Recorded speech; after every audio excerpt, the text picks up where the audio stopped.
Are we agreeing at this point that there's a higher possibility that aliens exist than murder hornets? Is that what we just said? Oh, absolutely. All right, we're ready to roll. Let's go.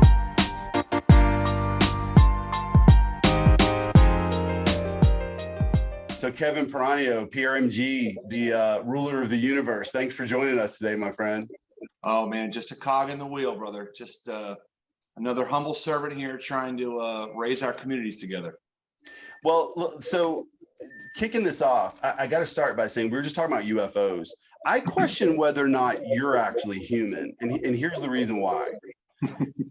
I've got, you and I just saw each other in San Diego about 3 weeks ago at a PRMG event, which I was fortunate enough to get to stand in front of the group and give a little bit of a chat about building relationships and using technology and things like that.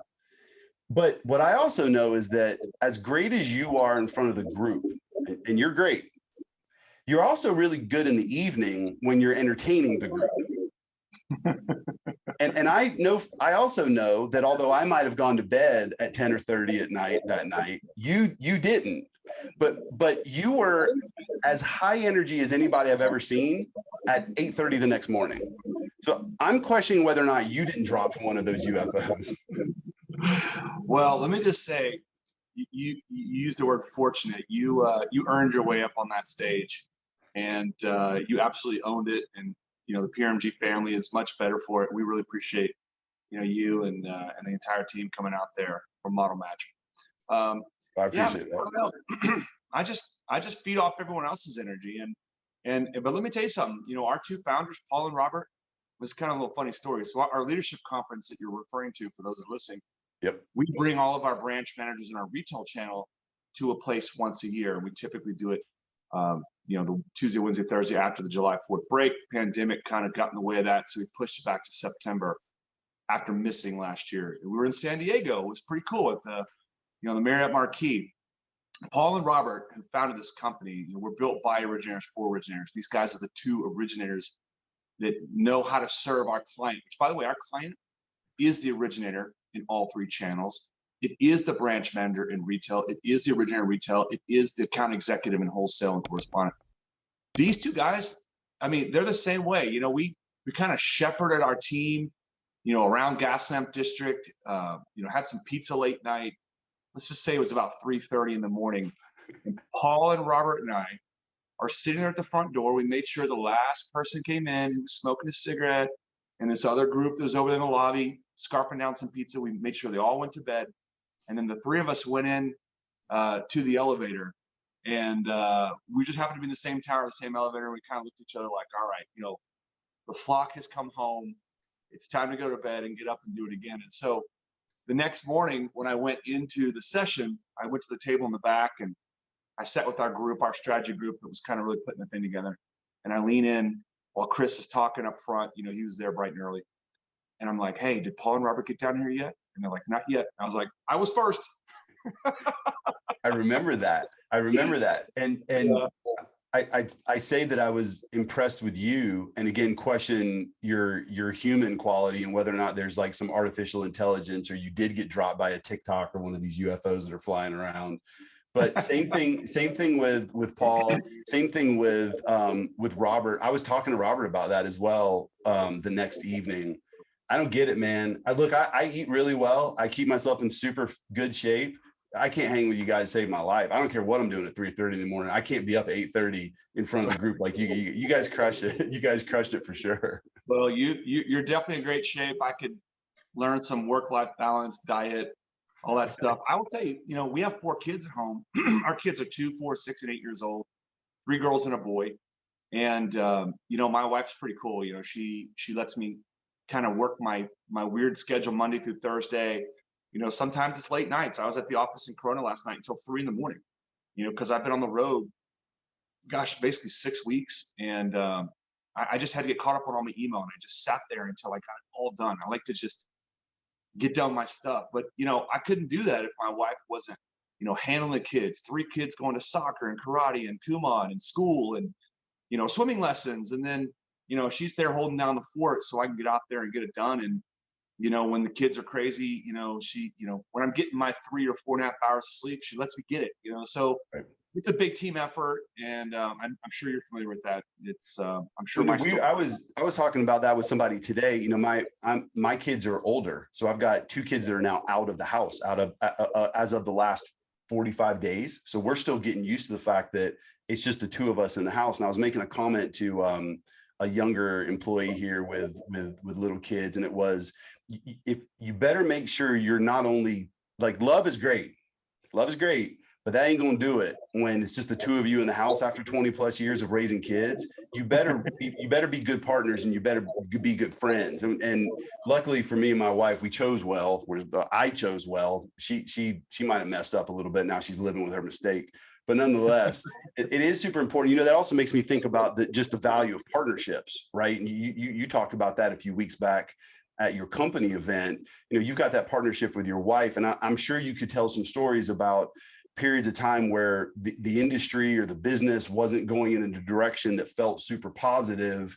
The value of having a partner at home and partners at work, where you all know, hey, we're on the same page, we're going to muscle through this. You know, we've been living in an environment the last couple of years as mortgage bankers where it doesn't take a lot of brains or effort to even make money in this industry the last couple of years. That's getting ready to change. You've been through multiple business cycles, but talk about the value of partnerships, not only personally, but professionally as well. And especially, you know, when times are good, that's easy, but it's when times are a little bit hard is when you really see the value of a solid partnership, for sure. Oh yeah, I mean, you know, I can't say that, you know, professionally I've ever really had any struggles other than since the crash. You know, we were, you know, my team, which is now the East Coast operations and sales team, you know, for PRMG, was my team at First Magnus, and every lender went out of business in 06, 07, Right. 08. The only ones that didn't got bailed out by the government, and you had to be a bank with a portfolio to do that, and checking accounts. So, you know, I struggled there. I had a small little lender for about 3 years. I partnered with some guys who kind of weren't the best business people. But I was friends with my wife Rebecca, and then we started dating, and it was like, you know, I want to use this term kind of loosely. I was independent at that point. It was, I had broken off an engagement. I was the most broke I had been to that point. Let's just say that, other than being a college student. But when And you're this was 2007, 2008. yeah, I mean, I really started dating my wife in 09. And so she was there when I had 1 year left of this company that went down in flames, second company in a row that went down in flames. It was, mismanaged capital by the 2 founders there. And that's when I ran into Paul and Robert, and they had no presence east of the Mississippi. And so, I was going through this whole mindset thing. Like, I got to just keep grinding, keep going forward. I got into triathlon super hard. I was running Ironman races, and my wife, at the time, my girlfriend, I mean, she was cooking for 3 people. I was eating like a horse, and she didn't care, how much money I had or didn't have, or what I was all about. We just really connected, and that connection at that, I don't want to say the low point, because I don't look at, it was a low point looking back in my life compared to the rest of it, but I never felt low at any time. I just like, all right, it's part of the cycle. You're just going to grind and move forward out of this. And, but my wife was there at one of the low points in my life. But again, I don't want you to think like I have a poor me attitude, because I don't. I think there's always upside no matter what. So anyway, she was there early, and we formed a good partnership. And then PRMG just kept taking off, and she was along for the ride. And then we had kids almost right away. We got married, and I guess that was 12. We got pregnant within 45 days on our honeymoon, and off to the races. So partnership at home, partnership at work. Paul and Robert, now Gary Malice, who's our partner, doing capital markets and strategy. Brilliant guy, riding the ship. Been through a crash. He was one of the owners of First Magnus. So when the pandemic happened last year, man, he was on point. We had capital reserve. We went through like 0 issues. Nobody wanted to buy loans. Fine, screw it. You know what? We'll service the hell out of our loans. And we went from, like 4,000 units to 40,000 units in about a year and a half. So, built up a nice little nest egg in our portfolio. So we've been able to pivot and ride these waves. And, everyone sees, a podcast, and they see, you and I on stage, and they think life is good and who handed this guy what. And, but like everything, man, I mean, you and your wife, it took you 20 years to get to the point where you're at. Now you got to reconnect on another level. And so you're never done. You said something once on one of our calls, I said, hey guys, it's peak recruiting season. And then you were like, well, there's no such thing as peak recruiting season. You're always supposed to recruit. And I'm like, well, okay, it's peak ask for the business season. This is right. Peak conversion season. Yeah. Right. So, different semantics there. But the point that you made is that you've always got to be improving. You always have to be doing the work. You always have to be trying to make, something better than what you have. And that goes for everything: relationships, partnerships, our industry, fitness, diet, all that. So just never stop improving. That includes my lack of sleep. So, for what it matters, I got 11 hours of sleep on Sunday night. I don't even know how I did it, but it was the most amazing thing ever. No, that is amazing. So going back though, you have this personality, almost like a philosophy to your personality, where you don't see it as whatever's happening that's a barrier. Or 2008 as an example, when things were falling apart, the world was coming to an end for a lot of people.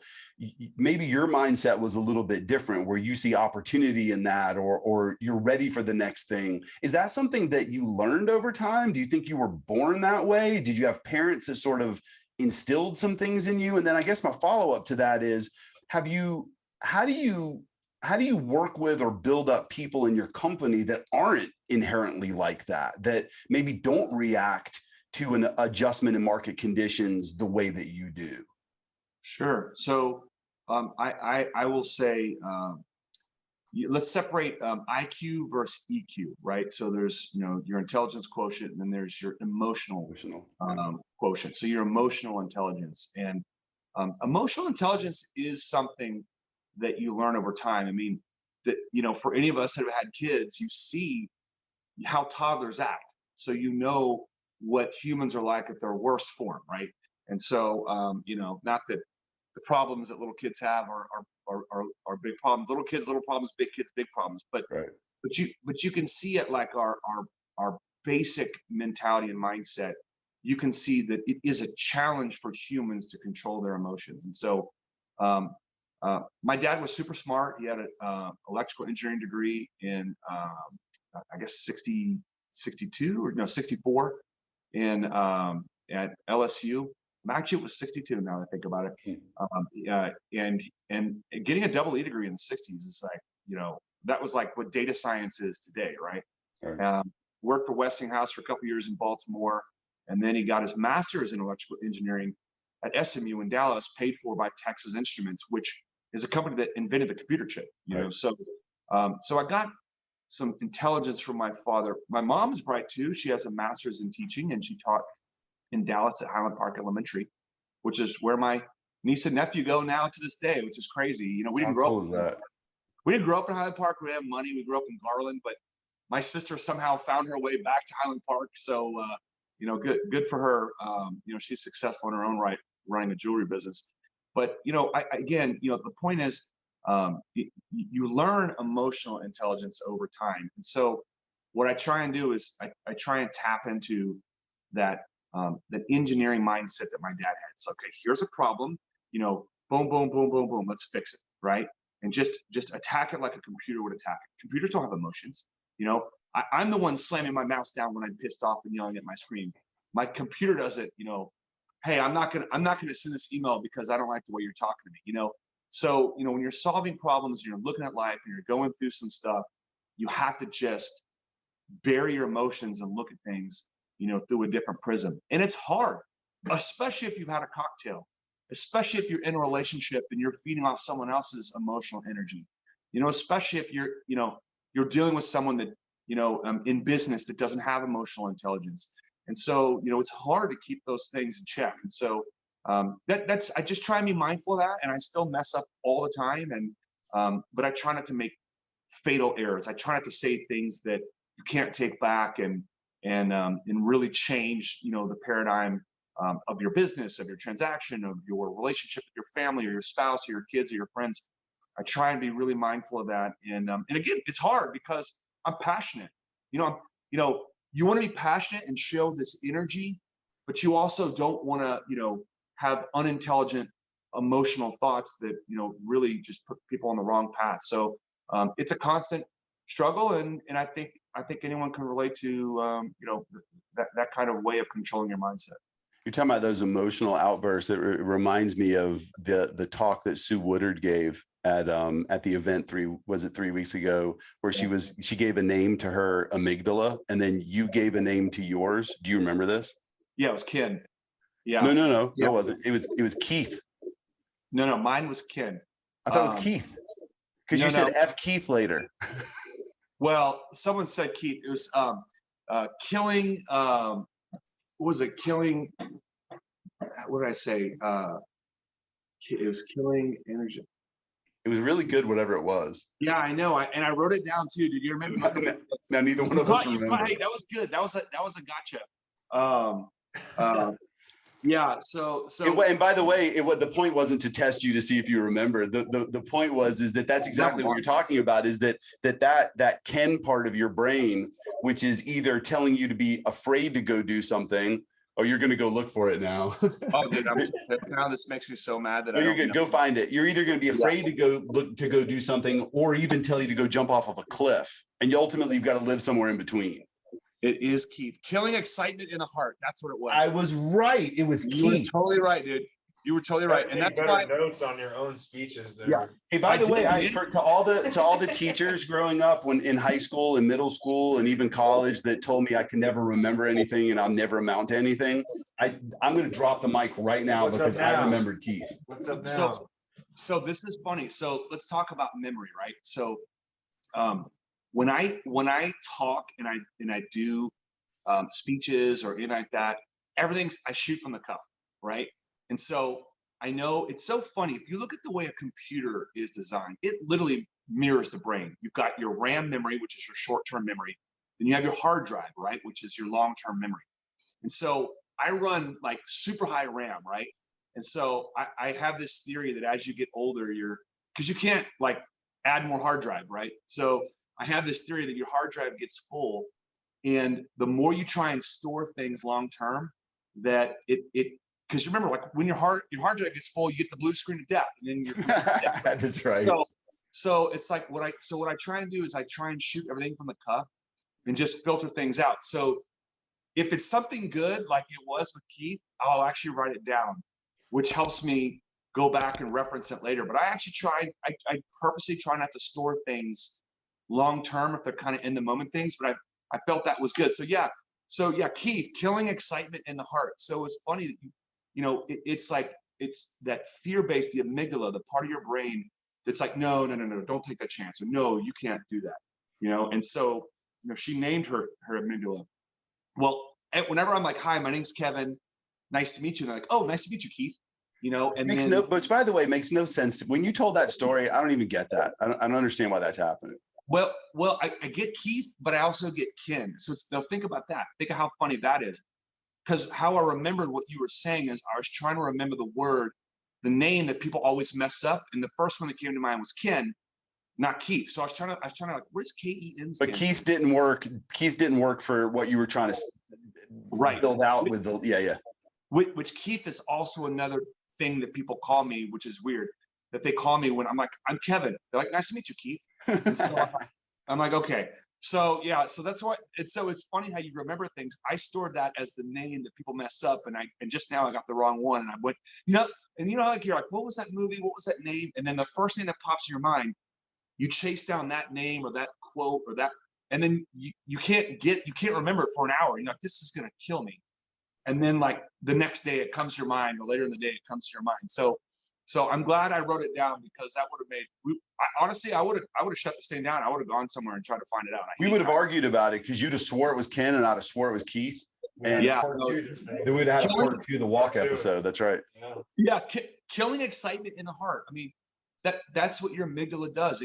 It's a fear-based fight or flight part of your body. And again, that goes back to emotional intelligence. Do you let your worst, most basic basal, caveman part of your brain control how you operate? Or do you, and what's interesting is that is the way she was talking about it, is that it keeps you from trying something. It keeps you from acting on something. I'm a huge procrastinator. And remember how she was telling her story, how she had this long project and she waited till the last minute? Dude, that was totally me. Yeah, right. I'm sure it was at least 50% of the people in that room also.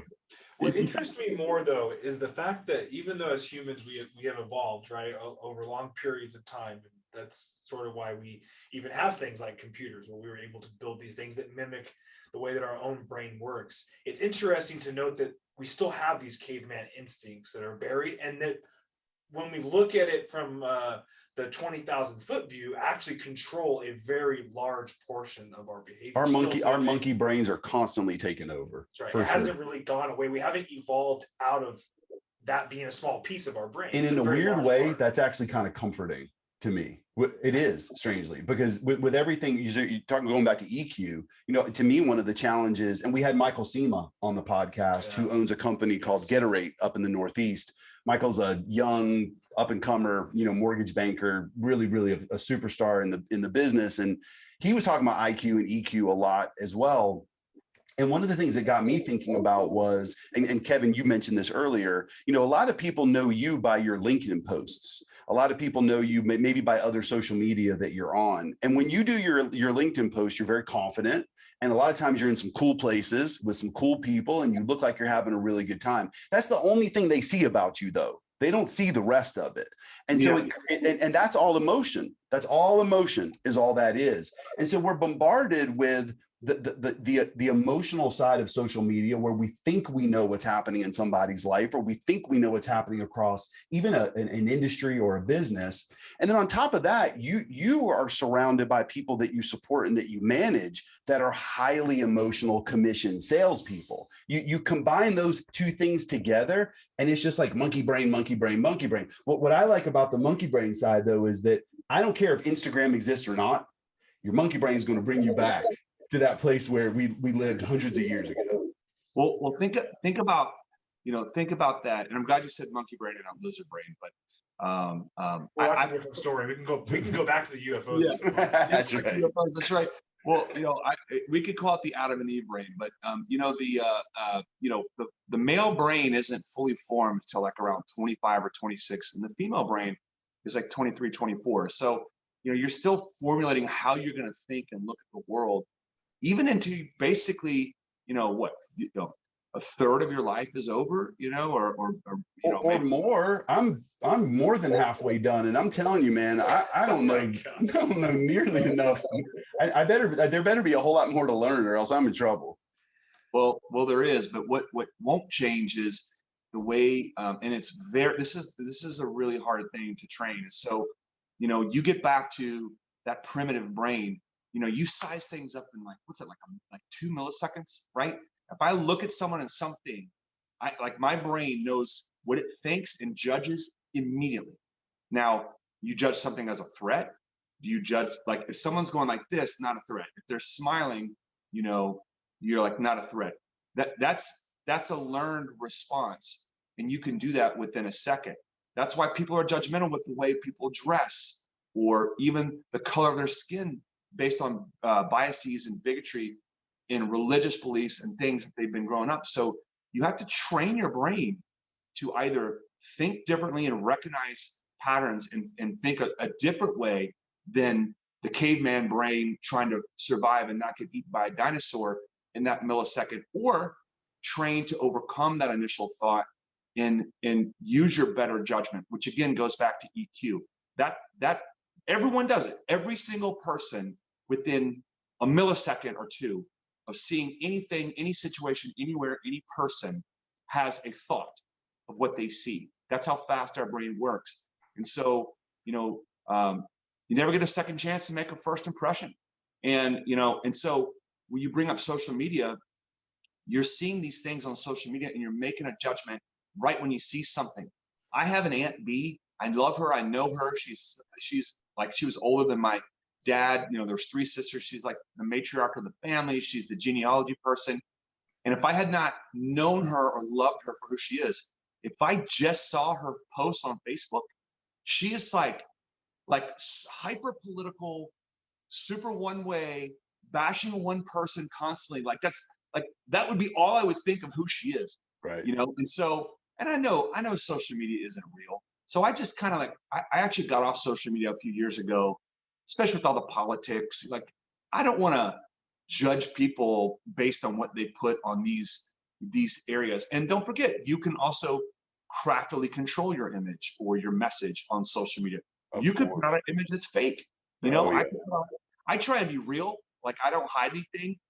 But you know, there's some people out there, you see how they are, and then you know how like you always hear like, oh, you're always disappointed when you meet your heroes or your fans, because then you think of them one way when you see them on film or on TV, on social media, and then you meet them and you're like, man, this person's a jerk. Like, I don't like I can't believe this is my hero, you know. So it all kind of ties back to, you talk about that primitive brain and how you judge people and think of them like almost instantly. And it's hard to overcome those first impressions. And so again, that goes back to EQ, trying to train your perception, train your thoughts, train your mindset, and overcome your more primitive thoughts. In the business that you're in, where technology, you know, and I think we would both agree that although mortgage banking is catching up, it's still behind a lot of other industries. But in an industry where technology is certainly catching up and becoming a really big part of everything that we do in the mortgage industry, how do you pair those two things together? How do you pair, which is complete AI, machine learning, technology to create efficiencies, to support processes from a regulatory and compliance perspective, to buy us more time as salespeople as well. But then also understanding the value of what you just said, which is the relationship that I have with another human being that I trust is going to take care of me, whether I'm a broker and I count on the account executive, or I'm a consumer or referral partner counting on the loan officer. How do you pair those two things together? I mean, do you get asked a lot that, you know, how does the loan officer or the account executive or the broker fit in 5 years from now, 10 years from now?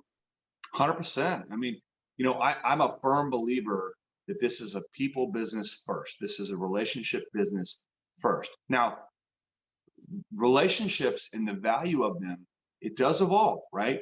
You know, some people don't want to be on the phone with an originator for 2 hours talking about, you know, their first time home buyer experience. But some people do. But some people, you know, just want to do it for 20 minutes. And so I still think this is a relationship business, especially for the first time home buyer. It's the single largest purchase that people make in their life. It's the single biggest wealth creating asset that your average person can get. You know, I can go into the benefits of home ownership. I'll just bottom line it. If you're renting, you're a sucker. So, you know, you have to own a house. It is the ultimate game changer. It's the ultimate hedge for inflation. I'm not even gonna go there. Anyway, so the thing about technology and where I see that it has value is that it gives back time. And you mentioned time. Time is the one asset you can never get back. I cannot get back this time on this recording. I think it's well spent because all three of us, we're bonding together, and then we're creating value for someone that's going to listen and take their time to get something out of it. And they're going to be better and stronger. They're going to take 1 or 2 nuggets away. And then we as servants will serve that individual. And hopefully it's multiple individuals. Technology gives you time. This podcast gives you time. FinTech in mortgage gives you time. And people value their time. Some want to use that time to go fishing or play golf. Some want to use that time, like an originator, to touch more people and serve more people and have 20-minute consultations as opposed to 30, 45, or 2-hour consultations. You can help more people. You can serve more communities. You can build more communities with the time that you've been given back. But again, so that to me is the value of technology within our industry. It's not to get rid of people or jobs. It's to enhance the people and allow us more time to focus on the hard part that you cannot automate, which is the relationship building, the value bringing, the community building, the things that matter that you cannot automate. Yeah, no, I love that. I remember years ago talking to somebody who was considering, whether or not they were in the right business model and exploring other business models, not because they hated their company or because they hated their boss. It wasn't that at all. But they couldn't quite articulate what it was they wanted. It wasn't really product. It wasn't really price. It wasn't really compensation.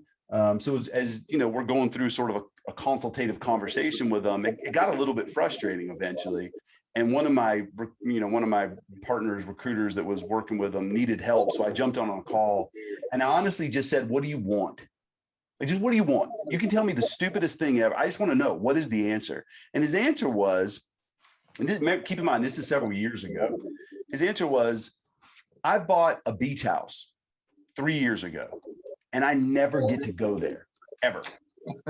And what he was saying was, I need time. I need somebody to show me how you can help me buy time to do the same amount of business in less time so that I can go to my beach house and take half a day on Friday for a couple of days to go to the beach house. So, of course, that I agree with you. I can't imagine a world where there's a huge percentage of the business that's, click button, get mortgage kind of thing, where somebody can't talk to you, a human being that they've developed trust with, that can look them in the eye and say, you're making the right decision. And I'm going to help you make that decision. Let me ask, I got a question. When you were in college, first of all, what did you study in college?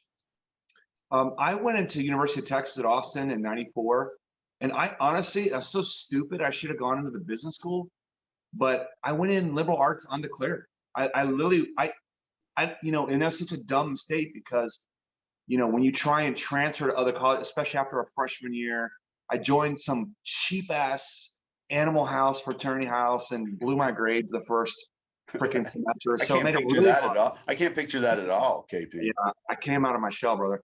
Well, I went in, I placed out of 36 hours before I started. So I'm like, I'm a sophomore. Like, I don't have to figure it out. I'll just, just going to party for the first semester. And I did, dude. I like, it was awful. I had a 2.2 GPA my first semester. Honestly, had I not had like a couple A's to credit back from my AP test, it would have been below 2. So, but look at you now.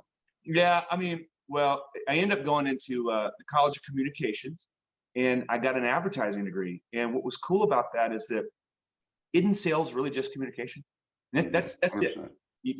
I don't think you have to be a type A, go-getter. Hey, how you doing? Get in there and shake your hand. You could be inherently shy and be in sales. You just have to be effective at communicating your value proposition, be empathetic, on that consultative approach, like you're talking about, listening to people and asking, like, what is it that you want? What is it going to make you happy? So to me, ending up in the College of Communication was pretty cool. It ended up working out for whatever it is that I'm doing. It's I didn't know I'd be in the mortgage or lending industry. I actually went and worked at an advertising agency in Chicago, and then another one in Dallas. And I was like, man, there's no money here. This sucks. Like, I need to figure it out. So I ended up going and selling swimming pools for a summer around Central Texas, just going into people's homes and sitting down with them and, taking measurements and, then saying, let's get this pool. You want a pool, let's do this. And so that was pretty cool. And then the summer ended and I had to figure out what to do next. I sold computers for Dell, and then my buddy got me in the mortgage business, and boom, there it is. How did your buddy get you in the mortgage business? Like, what did you see that he was driving, like a Bugatti or something? Probably not a Bugatti. But I went a little bit. Maybe I crossed the line on that one. Okay. No. Driving a Porsche or something. Actually, he does have a Porsche now. It's the second one, but he was a realtor, and he was married. He's one of the, he married like his college sweetheart. I was in their wedding. He had a son, and another one was on the way. And he was like, man, he's like, he didn't like going out and showing houses, like going around and roaming. And, it's like the sales cycle was too long and not enough close rate, not enough juice. Right. So someone had introduced him to the lending side, which, people in numbers. That's what Ramaj Bali, our senior vice president, who hired both my buddy Matt Fankhauser and I. By the way, he's like running mortgage for like SoFi Lending right now. Right on. He worked for Goldman Sachs and like ran their whole non-performing loan purchase and, cascade, workout, division for years. And brilliant guy. So anyway, he started 1 month later, I started, and we were wholesale account executives for First Magnus. And it was like, all right, now it's a little more B2B. So I'm dealing with, originators, independently owned broker shops. I'm structuring all their loans. I'm helping them do more business. It's very transactional. The more I do, the more I make. So you've got some juice, you got paid, your efforts were rewarded immediately. And so when you're like super high energy in your, mid 20s or early 20s, that juice was pretty awesome. So that's how I tripped into the industry, and I fell in love with it. And I also had another mentor there. It's probably my greatest mentor of our time, Leslie Inman. She works for PRMG now, and she's amazing. She's on our business analyst team, and I still work with her and some of my mentors even to this day. I love those stories, because I think consistently what you hear in this industry, especially on the sales side, is it starts off with a relationship. It doesn't really start off many times with, when I was in high school, I knew I wanted to be a mortgage banker, or when I went to college, I knew I wanted to be a mortgage banker. That something happened along the way. Look, there's plenty of people that I talked to that went and got a degree in medicine. They were on a path to become a surgeon or a family practitioner or something, and then they just decided they didn't like it. And a buddy of theirs was relatively successful in real estate or real estate finance, and they hung it up to give it a shot. And now they're these are successful mortgage bankers. And they're making more money than a surgeon. So. And they control their time a little bit differently as well. I when I was in California last week, I was with a buddy of mine that's a retired orthopedic surgeon, and he'll tell you backwards and forwards. The thing that he doesn't miss at all is being on call, and also dealing in situations where ultimately you put your work into something and the person on the other end is not compliant, and then you're going back and forth. But no, they have better work-life balance, and to your point, many times they're making more money. Well, one thing I want to get back to is that intent, the intentional thought of getting into our industry. Everyone kind of tripped into it. So there's two organizations I'm a part of. I'm on the board of governors for NAMBA, which is the National Association of Minority Mortgage Bankers of America. Yep. Tony Thompson's the founder. 5 years in a row, they've had NAMBA Connect. I just was in Atlanta a couple weeks ago. And they have a whole foundation where they go to colleges around the country, and they go to these areas and they talk about our industry, and they try and create intent for college students to want to come here. Sure. And so when you're in there exploring what you like, I wanted to be a doctor or a lawyer or a fireman or a fighter pilot, but then you're like, okay, maybe here's something a little more practical. I can get into this. I can dig this. Why isn't that something we're intentional about? So I love that part of the mission. And then I'm on the board of directors of a company called Access Lending Academy. Paul Gelati is one of the co-founders. He's a homosexual man, and he sees this whole other segment in society that already has kind of a tough barrier to overcome, especially if your family isn't supportive. So how do you get that person to even know what mortgage banking is, Mm-hmm. and be intentional about coming into our industry? So we train our learners for free. We go and seek people out in underserved markets, minority dominated markets. We look for candidates. We try and get a nice balance, and train them for free as a closer or a funder, working on our processing training as well. And then we're trying to do deals with mortgage bankers to have basically a pipeline of learners that can be, operational employees down the line. So I'm at this point in my career where, I've always been a servant. I've always served others, anyone that asks for my help. But now I'm starting to see these greater missions, these greater finer points that, we can do. And I'm not like a super left-leaning, liberal person. I'm from Dallas, Texas. I'm fiscally conservative, but I'm socially moderate. I feel like that's kind of, right center is where America really lands. And I love the idea of intent and using, your experience and your resources to help people be intentional of getting into our business and not just tripping into it and then falling in love with it, you know? I'm really glad you brought those two organizations up, because I wanted to ask you about them. Now I don't have to, but one question I always do like to ask, and I think you might have already answered it just now, but there might be others, is outside of the industry, and those two are in the industry, but the intent and the people's lives that you're touching aren't necessarily what you and I would think is inside the industry. That's not your day-to-day job. That's something that you do outside that transcends the industry. Are there other things that you do that give you juice to put in the work, if you know what I mean? Like things outside of the business that you enjoy doing, or you know, that give you that extra energy to wake up in the morning and give what you need to give on your day job? Well, you know, I still work on this every day, but you know, it's just try not being an asshole. All right. That's really what it comes down to. You are not the first person on this podcast to say that exactly. And you know what? And sometimes you feed off other people's energy. And so, you know, and again, that's going back to like the mindset and trying to like not be that way. But I try and smile at everybody, and I try and like make everyone feel inclusive. Like whatever I'm doing and wherever I'm in, I'm like, come on, man, come on. Like come on, man. I don't know what your background is, but let's have a good time together. You know, I'm so happy that, you know, we're all just, you know, experiencing this moment together and having, you know, a blessed life, a blessed moment, regardless of what's going on behind the scenes and what challenges anyone faces. And what I find is by being that way, you really get people disarmed. They open up, and you never know where that conversation could lead. You know, maybe someone kind of opens up about their a struggle they're facing, or they've got an idea and they just need someone to help get them over the edge. And hey, I've got a network of people. Let me introduce you to so-and-so. And so just give to the universe, and, you know, everyone gets stronger for it. So again, I don't want to sound like this weird old spiritual, you know, I mean, I did move to California, so maybe it's kind of fitting here, but you know, but again, I think just being kind and being empathetic. And you know, there's something I always say. I say, you know, be an ear, not a mouth. You know, try and listen.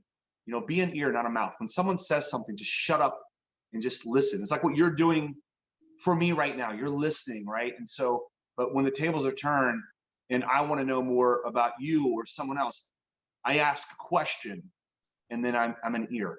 And I think a lot of, you know, most of communication is listening. And so, and I talk a lot, right? But I listen even more. So, you know, I think just being open and honest and listening to people and being empathetic for what they're dealing with or what they're saying, and then trying to be helpful. I mean, isn't that what, you know, our faith, you know, teaches us is, you know, am I my brother's keeper? Yes, I am. So, you know, you see on LinkedIn, I'm like, you know, thank you, brother. And I put up the prayers up there, and I'm very open, and I'm engaging on LinkedIn. I reply to all my messages on LinkedIn, and, you know, I try and hear people. People want to be heard, right?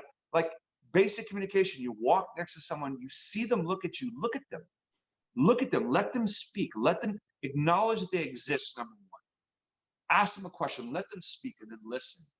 If you just do that with everyone you come across, as busy as we are, God, you would just make this world a better place. And you never know where it will lead. I mean, it's just, I could get into a million stories of how I've tripped into things that just, like, I invested in a company that is now together with this Whoop band because I let an online trainer in my message box at LinkedIn. I engage with them.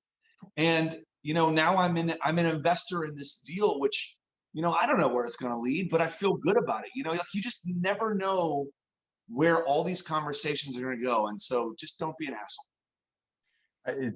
It's great advice. We I don't know if you know Dustin Owen with Waterstone. He's a regional. Yeah, great dude. Yeah, Dio's great, and he's got a podcast, the Loan Officer Podcast. And when he was on our podcast, probably over a year ago, at the very end of it, I said, "Hey, is there anything else you want to get off your chest? Any piece of advice?" And he said, "Yeah, don't be." He wasn't talking to me, I don't think. Maybe he was, but his advice was podcast kind of thing going on here. Well, and I think it was kind of in the midst of when you're building relationships, and especially when you're managing people. When you're managing people, you know, don't be an asshole. And we played that clip. I think we bleeped it out, and He had his caveman brain got ahead of him. He got fearful, and he didn't allow the cursing to go through. But KP, you said a lot right there in that small segment, and it really boils down to you get out from the universe what you put into it, right? And there are so many, going back to the EQ and the caveman brain, how many times, if we were to look back at those mistakes that we made, hopefully they're not fatal mistakes, but we look back at the mistakes that we made and we realize that piece of our brain actually put us in a position where we missed that train. We missed that opportunity, whether it's because we had a negative viewpoint of whatever we were looking at, or we just didn't take the time to stop and listen, as you say, right?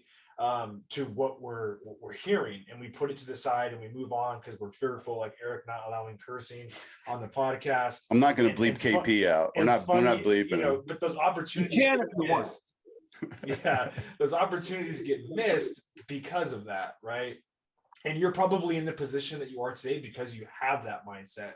You actually step back and you say to yourself, I'm going to try to fix this. I'm not perfect. How do I get there? I'm going to strive every day to get there. And one day, maybe you will, but there is never an end to that struggle of putting that caveman brain to the side, or monkey brain. Well, but there's an extension to that also. And we're going to close out here in a minute because I want to be sensitive to Kevin's time, but there's an extension to that. What you guys just talked about does not come naturally for me.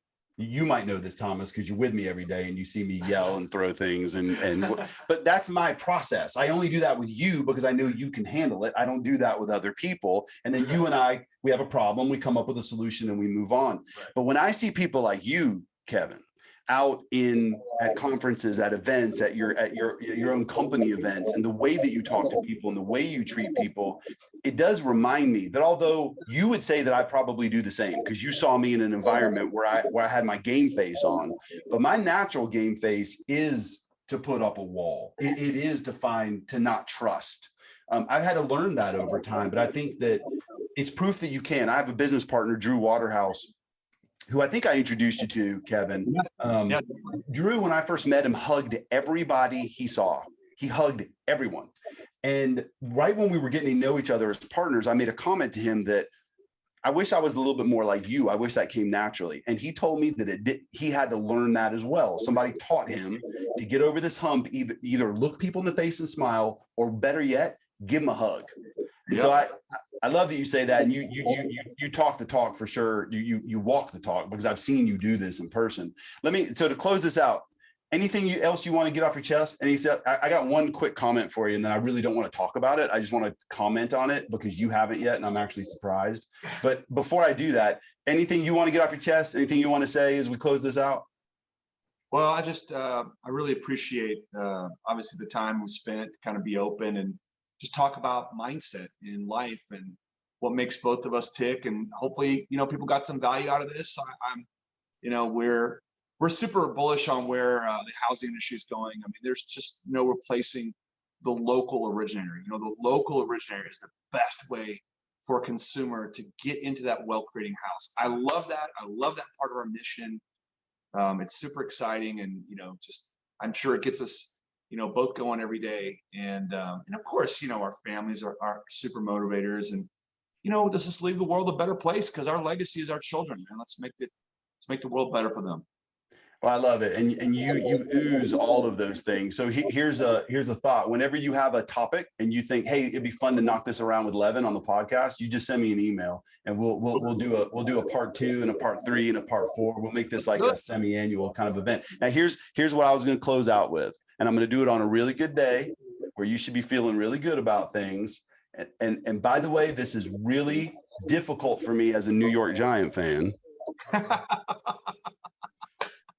And I'm not going to say how about them, but congratulations on how your Dallas Cowboys are doing right now.